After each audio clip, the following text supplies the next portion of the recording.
नमस्कार। आज हम बात करने वाले हैं हिंदी साहित्य के इतिहास की एक बहुत ही बुनियादी, एक फाउंडेशनल किताब के बारे में, शिव सिंह सरोज। तो चलिए आज मिलकर इसका मूल्यांकन करते हैं और देखते हैं कि इसकी अहमियत आखिर है क्या।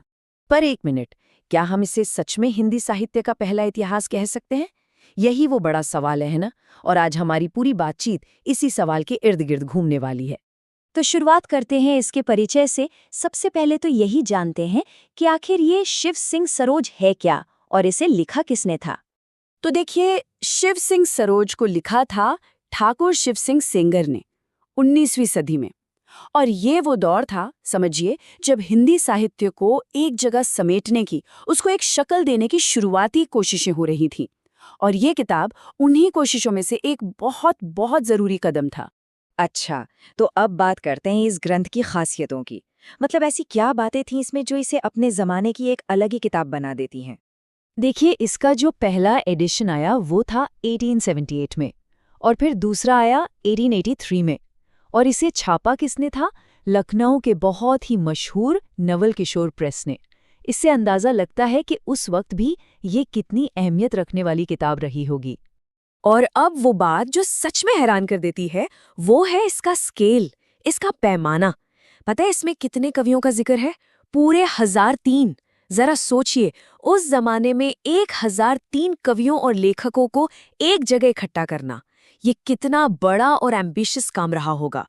लेकिन सवाल ये है कि इन 1003 कवियों को अरेंज कैसे किया गया। तो यहाँ एक बहुत जरूरी बात सामने आती है। सेंगर साहब ने जो तरीका अपनाया वो था वर्णानुक्रम पद्धति, मतलब अल्फाबेटिकल ऑर्डर। बिल्कुल वैसे ही जैसे डिक्शनरी में शब्द होते हैं, क से कबीर, ख से खुसरो, इस तरह से। अच्छा, इस पूरे काम का आधार क्या था? तो उन्होंने कालिदास त्रिवेदी की किताब कालिदास हजारा को बेस बनाया, और इसी के आधार पर सेंगर ने कुछ बहुत बड़े दावे किए। पहला कि हिंदी साहित्य की शुरुआत विक्रम संवत 770 से हुई, और दूसरा कि हिंदी के सबसे पहले कवि पुष्य थे। और यकीन मानिए, ये दोनों दावे आज तक साहित्य में बहस का मुद्दा बने हुए हैं। अब देखिए, इसी अल्फाबेटिकल सिस्टम के वजह से एक बहुत बड़ी कमी रह गई। वो ये कि इसमें काल विभाजन, मतलब समय के हिसाब से कवियों को बांटने की कोई कोशिश ही नहीं की गई। इसका नतीजा क्या हुआ कि हो सकता है भक्ति काल का कोई कवि रीतिकाल के कवि के बाद आए, सिर्फ इसलिए क्योंकि उसका नाम र से शुरू होता है और पहले वाले का कर से। और यही इस किताब की एक बहुत बड़ी लिमिटेशन मानी जाती है।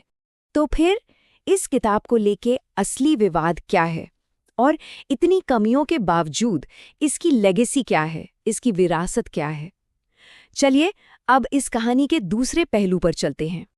और यहीं पर कहानी में एंट्री होती है हिंदी साहित्य के सबसे बड़े आलोचक आचार्य रामचंद्र शुक्ल की।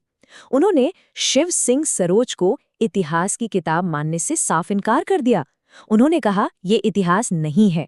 उन्होंने इसे कहा वृत्त संग्रह, मतलब बस कवियों की जानकारी का एक कलेक्शन, एक डेटा डंप, लेकिन एक प्रॉपर सिस्टमैटिक हिस्ट्री नहीं। तो यहाँ हमें दो अलग अलग नजरिए साफ दिखते हैं। एक तरफ है शिव सिंह सेंगर, जिनका ये एक ऐतिहासिक प्रयास था, और दूसरी तरफ है आचार्य शुक्ल, जो इसे सिर्फ एक वृत्त संग्रह कहकर खारिज कर देते हैं। और ये जो बहस है ना, ये आज भी हिंदी साहित्य की पढ़ाई में बहुत मायने रखती है।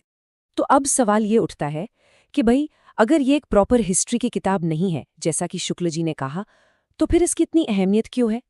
क्यों हम आज भी इसके बारे में बात कर रहे हैं? इसका महत्व असल में दो बड़ी वजहों से है।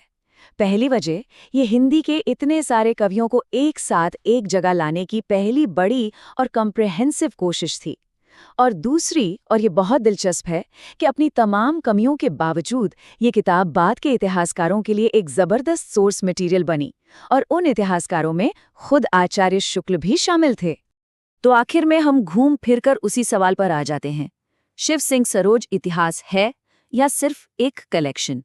शायद इसका सही जवाब ये है कि ये ना तो पूरी तरह से इतिहास है और ना ही सिर्फ एक संग्रह। ये इतिहास बनने की तरफ बढ़ाया गया एक बहुत जरूरी, एक बेहद हिम्मत वाला पहला कदम था।